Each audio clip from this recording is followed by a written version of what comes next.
Let's see. I think we're back.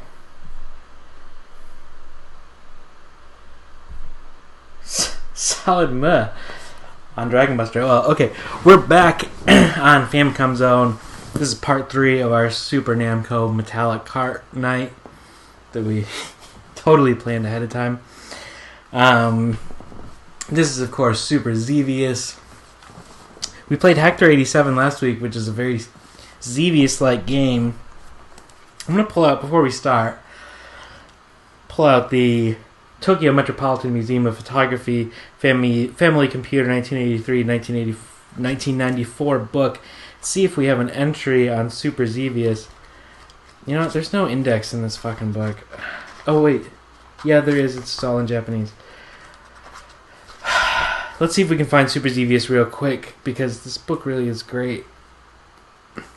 They're sort of like vaguely grouped by genre. So if I see some other shooters, I'll know I'm close. I know this is really, captivating stream material. A dude flipping through a book.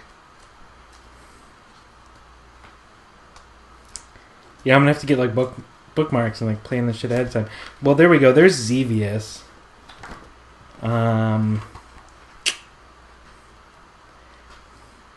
Yeah, I don't think they have a written entry for Super Xevious, so we will just read selections from the Xevious entry. The birth of the myth in games. The characters based on the systematized Xevious language and the great story behind. The contrast of the metallic aircraft and the vivid colors of the Nazca lines. One uses bombarding and shooting according to the enemies on land and on the fly. Shooting the ground will rise up a sol, a silver column, and shooting the river will let you find a special flag that will give you bonus points. One mystery led to another. The more you played it, the more profound it became. Mr. Satoshi Tajiri, who later made Pocket Monster, edited a fanzine called Xevious How to Get 1,000 Points. And the religious scholar, Mr. Shinichi Nakazawa, published an academic thesis titled Game Freak Playing with Bugs. This is great. Actually, you couldn't say there was a loyal version of the arcade game, since the gigantic floating 4 and or Genesis is missing. Yet it kept the Xeviousness by having all the 16 areas. So that's pretty specific to Xevious and not Super Xevious. But yeah. Let's play Super Xevious. So this was, 1986 Namco. So this predates the other two games we played tonight, Dragon Buster and Star Wars. I love that I just pronounced Dragon Buster as if it was like Dave and Buster's. Dragon Buster. Here we go. That's the bomb, okay.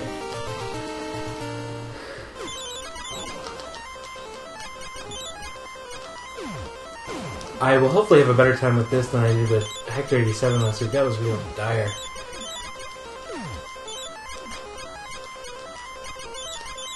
So far, not so good.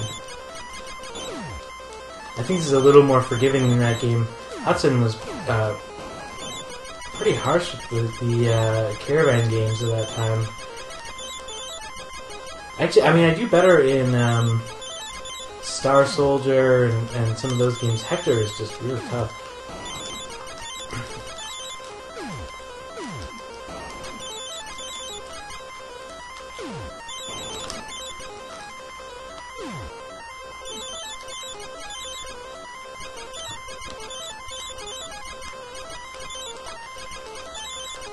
Good boy.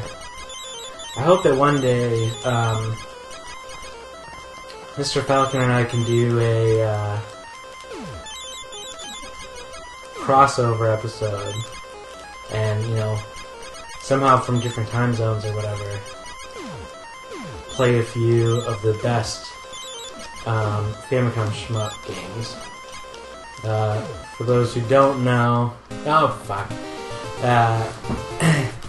Mr. Falcon has a show on this channel on Sundays where he plays shmups on authentic hardware, and it's real good because he's real good at those games and he knows about them.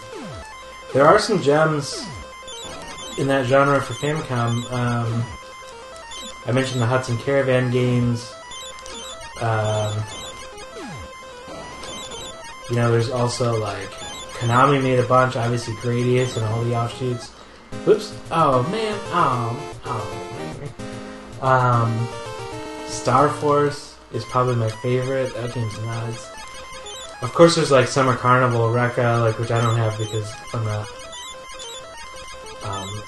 part of the 1% wealthy elite.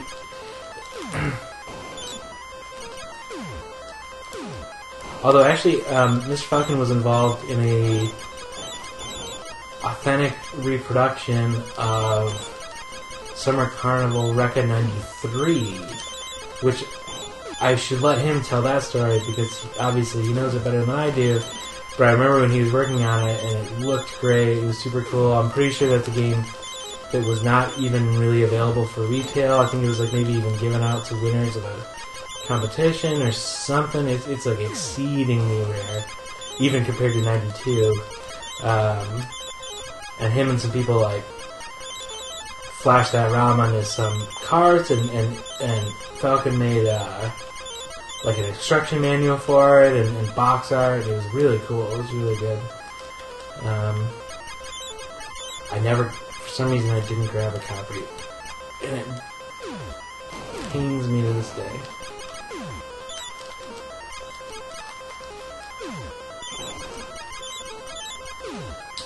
I did, though, actually.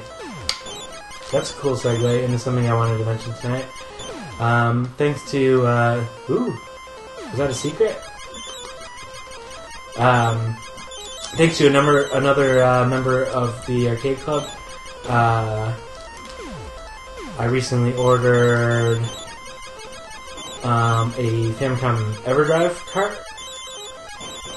Obviously, part of what I like about Famicom is collecting the actual carts and some of the stuff that goes with that. I think the carts are, hello, interesting in their own right, and playing ROMs has never appealed to me. Like it actually kind of sucks to me to have like every ROM in front of you. I never know like what to play. It's cooler to me to like collect them, like get a new game, play it for a little while, get another game, play it for a little while. But I bought an EverDrive specifically for the purpose of playing some games that are just like prohibitively expensive. So, Summer Carnival Rekka, I can play on the analog, and it will be in a sort of an authentic experience. Oh, my little shipment.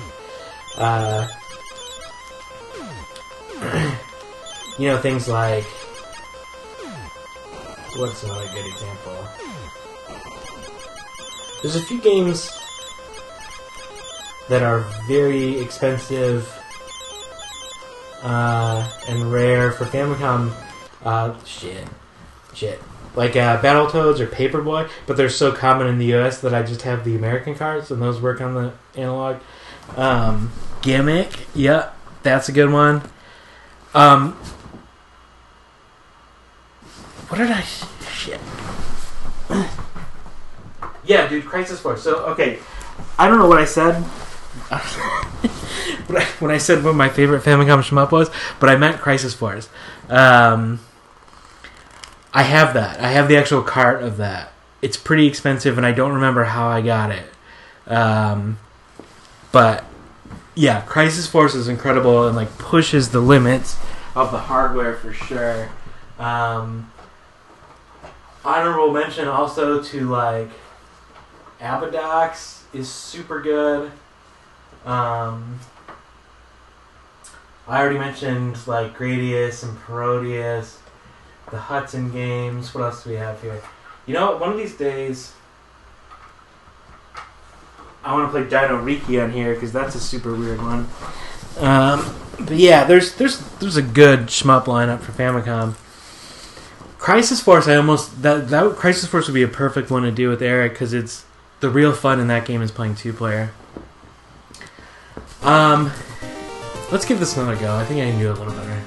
Let's do one more run of this and we'll be good.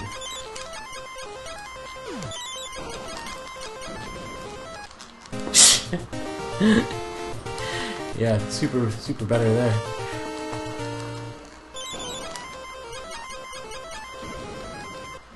Oh my god. We can't do better. Nice, dude. Let's go.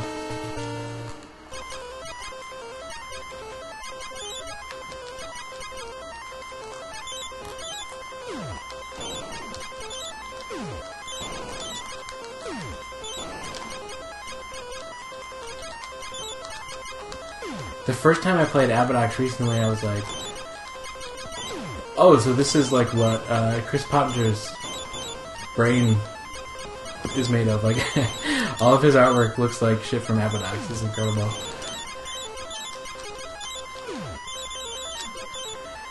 Chris Pottinger, aka Tasty Soil, another member of the Shredder Cake Club. Super cool dude. But yeah, something about Abadox is just like, oh yeah, that's some tasty soil shit right there. Ah, jeez. That was the worst run. You know, maybe it's a sign. Can't hack it in Super Xevious. Very splattery. Abadox, that is. Okay, you know what? That's cool. Everyone knows what Super Xevious is. I haven't played it in probably a couple years. I'm not going to get that much better at it tonight. So let's call it. Thank you guys for watching. Famicom Zone, Undestroyed Arcade Club, our super cool Namco Metallic Cart Night. That actually became a cool theme. I'm glad we did that. We started with Star Wars. That movie comes out in a few days. Dragon Buster's super cool. And this is Super Xevious, and I didn't do it justice at all. And it's just continuing a theme that we have on the show where I do shitty at Famicom shmups. So I'm glad that we're consistent. Maybe I'll try it again someday. Thanks you guys for watching. Thanks for sticking with us, especially Pixel Polygon, my favorite commenter. Thanks to Mom Pound for sticking around and moderating for most of it. I'm going to be back next week. I don't know what I'm going to play. Send me a message or something if you got a request. But that's it for tonight. Namco's cool.